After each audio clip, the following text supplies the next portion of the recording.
if people are so desperately in need of basic services for whom, you know, it really is a matter of, do I have a road? Do I have a tap? Do I have access to education?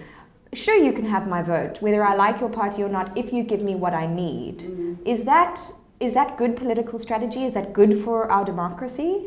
Because I have to say, doing the roadshow with News 24, a lot of the people we speak to, are very pragmatic.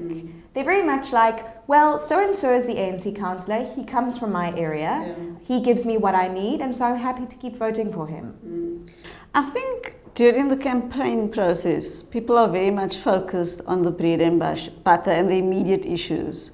Perhaps after elections, there's a grappling with the broader issues, but I think not sufficiently.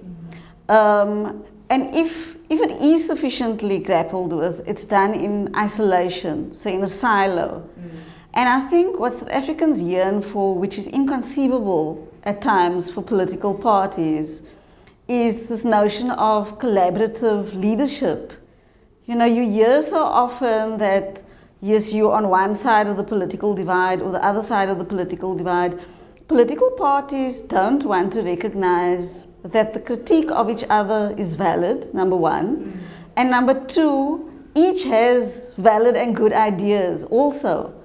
But because you are from party X, even if you come with a good idea, I'm going to shoot it down because I'm from party Y. Yes. And as inconceivable as it seems, I think, you know, that is what voters are yearning for, which is collaborative leadership to deal with the problems. Because I would argue that nobody has a monopoly on the solution to the problems. If they did, we would not be sitting where we are today. The problems would have been solved.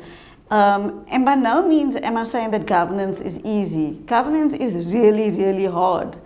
You know, when the ANC came into power, they inherited a huge debt. They inherited a dysfunctional state. They inherited fragmented departments. They inherited massive backlogs. So people would look and say, oh yes, but what has been done in the past 22 years? And that again is a valid critique.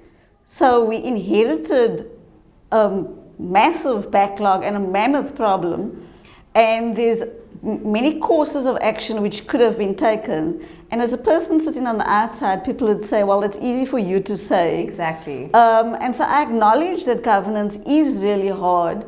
And it's not for us to become paralyzed, but it's for us to really introspect and say, well, what then is the way forward? How do we turn the ship around beyond, as you point out, the bread and butter issues, but looking at the broad perspective?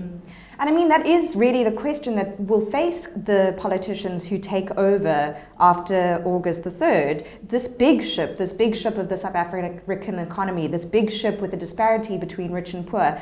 And if we can turn that ship, and let's hope we can, how quickly can we do that, and how close are we to the edge of the cliff? See, I would not be able to give an answer on that. I think, you know, policy analysts might be able to, or not. You know, things evolve so quickly. Again, if you look at the student protests, who would have thought that what happened would have escalated so quickly? So I can't say we'll carry on for another 5 years, or maybe next year things could fall apart. But what I can say is that we do seem to be heading down quite a treacherous path. If we think about the Fees Must Fall movement, and you've also spoken about election violence, and we know, for example, councillors of the ANC in KwaZulu-Natal being assassinated, protests on the N2 with disgruntled ward sort of residents burning buses, and often there's this talk about a third force. How much of that is political strategy, do you think, and kind of deflection, and how much of that is something to legitimately take seriously? You see, I think we maybe underestimate the extent of the frustration and anger amongst people and the disconnect with political leaders and elected representatives. And so, you know, again, with the student movements, there was talk of a third force. I mean, I can't definitively say yes or no because I'm not on the inside to say in a particular community, it exists within the realm of possibility. But I think that deflects attention away from the real issues and the fact that oftentimes people embark on protest once they've exhausted various avenues.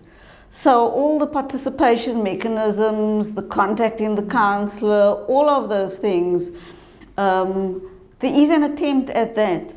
And so to talk about the third force, I think what we rather need to do is say, what really are the issues and how can those issues be resolved?